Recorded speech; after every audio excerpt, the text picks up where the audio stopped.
بسم اللہ الرحمن الرحیم۔ سوال: بتائیے اسلام میں کتنی نمازوں کو واجب قرار دیا گیا ہے؟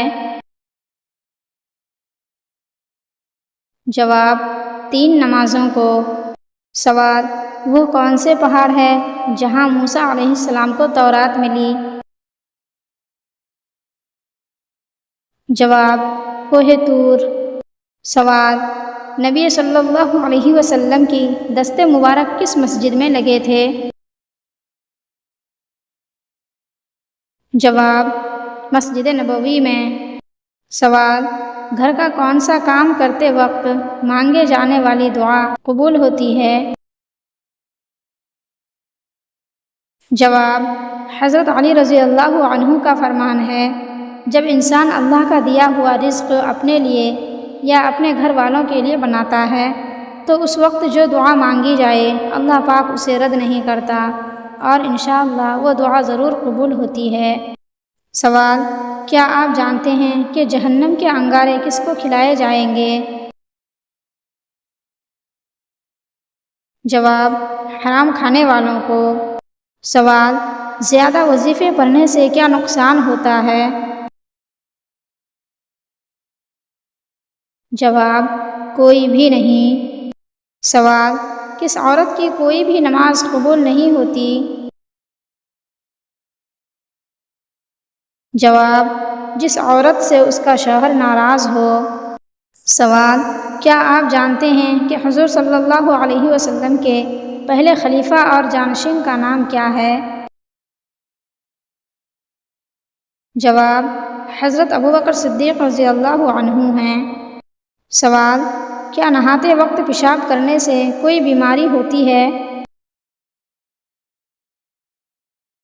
جواب: جی ہاں، وسوسوں کی بیماری ہوتی ہے۔ سوال: کس نبی کا لقب روح اللہ ہے؟ جواب: حضرت عیسیٰ علیہ السلام کا۔ سوال: وہ کون سا پاک صاف کپڑا ہے جسے پہن کر نماز پڑھنا حرام ہے؟ جواب: چوری کیا ہوا کپڑا۔ سوال: بتائیے جس لڑکی کے چہرے پر بال ہوں ان میں کیا خاص بات ہو سکتی ہے؟ جواب: کوئی بھی نہیں۔ جو لوگ یہ کہتے ہیں کہ لڑکی کے چہرے پر بال ہونا وفادار ہونے کی نشانی ہے تو یہ بے بنیاد باتیں ہیں۔ سوال: کس نبی کا نام ان کے پیدائش سے پہلے ہی رکھا گیا تھا؟ جواب: ہمارے نبی حضرت محمد صلی اللہ علیہ وسلم کا نام۔ سوال: کھانا کھانے کے بعد ہاتھ نہ دھونے سے کیا ہوتا ہے؟ جواب: شیطان انگلیاں چاٹتا ہے۔ سوال: 5 وقت کی نماز میں کل کتنی رکعت ہوتی ہے؟ جواب: 48 رکعت۔ سوال: قرآن مجید میں کتنے انبیاء علیہ السلام کا ذکر آیا ہے؟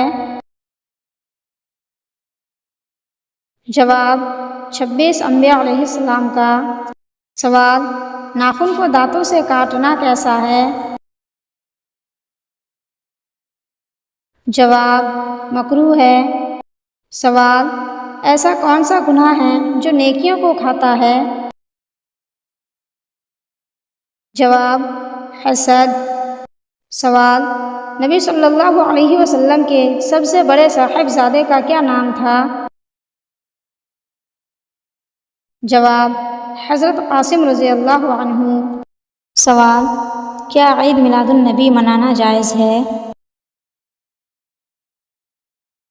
جواب: دیوبندیوں کے نزدیک عید میلاد النبی کا جلوس نکالنا بدعت ہے اور بریلیوں کے نزدیک عید میلاد النبی کا جلوس نکالنا جائز ہے۔